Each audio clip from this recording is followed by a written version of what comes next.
எல்லாருக்கும் வணக்கம் and welcome back to my YouTube channel. This is ஃப்ளோமி ஹியர். ஆக்ட்ரஸ் ஷர்மிளா நிறைய சீரியலில் பார்த்துருப்போம், வில்லியா நடிச்சிருப்பாங்க. ப்ளஸ் அவங்க ஒரு டாக்டரும் கூட, சமூக ஆர்வலரும் கூட,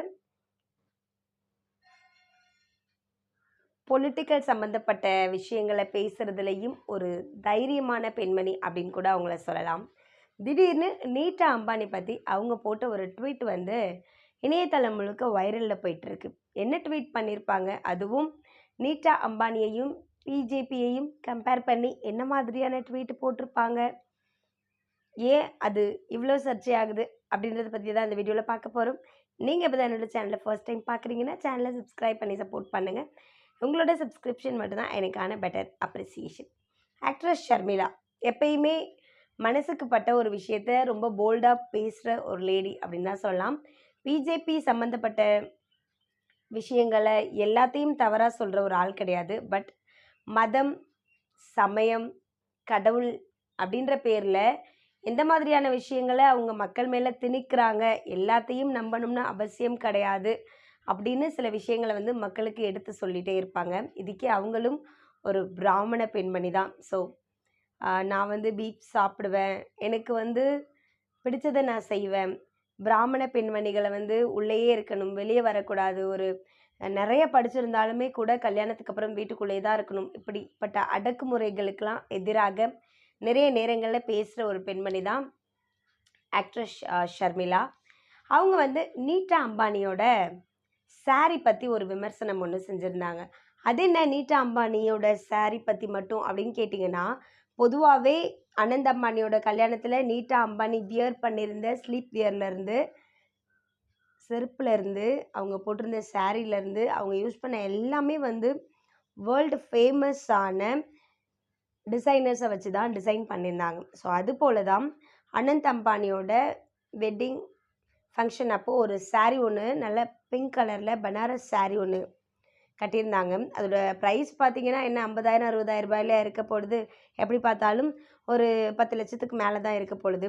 ஸோ அந்த சாரியோட ப்ரைஸ் தான் இங்கே பிரச்சனையா அப்படின்னு கேட்டால் கண்டிப்பாக அந்த சாரியோட ப்ரைஸ் இங்கே பிரச்சனையே இல்லை. சாரியில் கஸ்டமைஸ் பண்ணுறேன் அப்படின்ற பேரில் காயத்ரி மந்திரத்தை வந்து டிசைன் பண்ணியிருந்தாங்க. காயத்ரி மந்திரத்தை டிசைன் பண்ணதோடு மட்டும் இல்லாமல் அந்த ஈவெண்ட் அப்போது அவங்க சேரில் உட்காந்துருக்கும் பொழுது அந்த காயத்ரி மந்திரம் வந்து நீட்டா அம்பானியோட காலில் படுற மாதிரி ஒரு பிக்சரும் வந்து ஷேர் பண்ணியிருந்தாங்க. அதை வந்து டிஸ்பிளே பிக்சராக வந்து நிறைய இடங்களில் போட்டிருந்தாங்க. ஸோ இதை பார்த்துட்டு தான் நம்ம ஆக்ட்ரஸ் ஷர்மிளா வந்து பொங்கி எழுந்து ஒரு விஷயத்தை கேட்டிருக்காங்க. பொதுவாகவே இந்து சமயம் அப்படின்னா பெண் கடவுள்களுக்கு அதிக முக்கியத்துவம் இருக்குது. அவங்களுக்கும் அவங்க சம்மந்தப்பட்ட வழிபாடு முறைகளுக்கும் அவங்க சம்மந்தப்பட்ட மந்திரங்களுக்கும் நிறைய முக்கியத்துவம் இருக்குது. அப்படி இருக்கும் பொழுது காயத்ரி மந்திரத்தை அந்த சாரியில் பொறிச்சதோட மட்டும் இல்லாமல் அந்த சாரியோட அந்த காயத்ரி மந்திரம் பதிக்கப்பட்ட அந்த பர்டிகுலர் ஏரியா வந்து நீட்டா அம்பானியோட காலில் படுற மாதிரி இருக்குது. இதையெல்லாம் பார்த்து ஏன் பிஜேபியினர் வந்து கேள்வி கேட்க மாட்டேங்கிறாங்க? பணக்கார வீட்டு பெண்கள் வந்து மந்திரங்களில் காலில் மிதிப்படுற மாதிரி டிஸ்பிளே பிக்சர் காமிக்கிறதும் இல்லைன்னா காலில் படுற மாதிரி செய்கிறதும் தப்பு இல்லை. இதுவே வேறு யாராவது செஞ்சுட்டாங்கன்னா பிஜேபியினர் வந்து போர்க்கொடி தூக்கிக்கிட்டு விமர்சனம் பண்ணுறேன் அப்படின்ற பேரில் வராங்களே, இதெல்லாம் சரிதானா? இப்போல்லாம் வந்து பிஜேபியினர் என்ன கண்ணை மூடிட்டா இருந்தாங்க?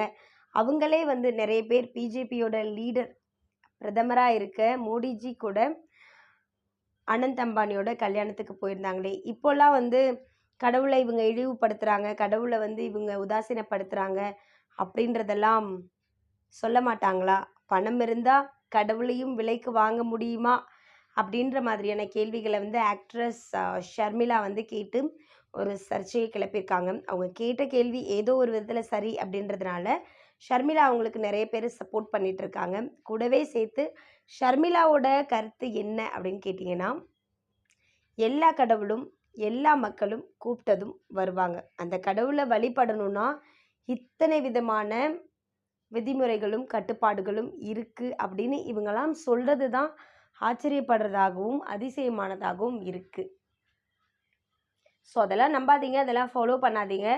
யார் கூப்பிட்டாலுமே கடவுள் வருவாங்க, என்ன மந்திரம் சொல்லி கூப்பிட்டாலுமே கடவுள் வருவாங்க. ஒருவேளை உங்களுக்கு எப்படி கூப்பிடணும்னே தெரியல அப்படின்னா கூட கடவுளே அப்படின்னு நீங்கள் கூப்பிடுறீங்க மனசுருகி அப்படின்னாலே அந்த கடவுள் வருவாங்க. ஸோ இப்படிப்பட்ட சூழ்நிலையில் இந்த மாதிரி கடவுளோட பேரை வச்சுட்டு நிறைய ஏமாத்து வேலைகளும் கட்டுப்பாடுகள் அப்படின்ற பேரில் இவங்க மட்டும்தான் போகணும், இவங்கெல்லாம் போகக்கூடாது அப்படின்ற மாதிரியான விஷயங்கள்லாம் இப்போவும் இருந்துட்டு தான் இருக்குது. இதையெல்லாம் நம்பாதீங்க அப்படின்ற ஒரு விஷயத்தை தான் சொல்லியிருக்காங்க. அது மட்டும் இல்லாமல் நீட்டா அம்பானியோட சாரியை விமர்சனம் பண்ணுற அளவுக்கு ஷர்மிளா பெரிய ஆளான்னு கேட்டால் இங்கே சரி தவறுன்னு சொல்கிறதுக்கே ஒரு தைரியம் வேணும்ல. அதுவும் இவ்வளோ பெரிய ஆளை எதிர்த்து ஒரு விஷயத்த ட்வீட்டாக போடுறாங்க அப்படின்னா உண்மையாலுமே அவங்க ஒரு தைரியமான பெண்மணி அப்படின்னு தான் சொல்லணும். Thank you. Two subscribe my channel.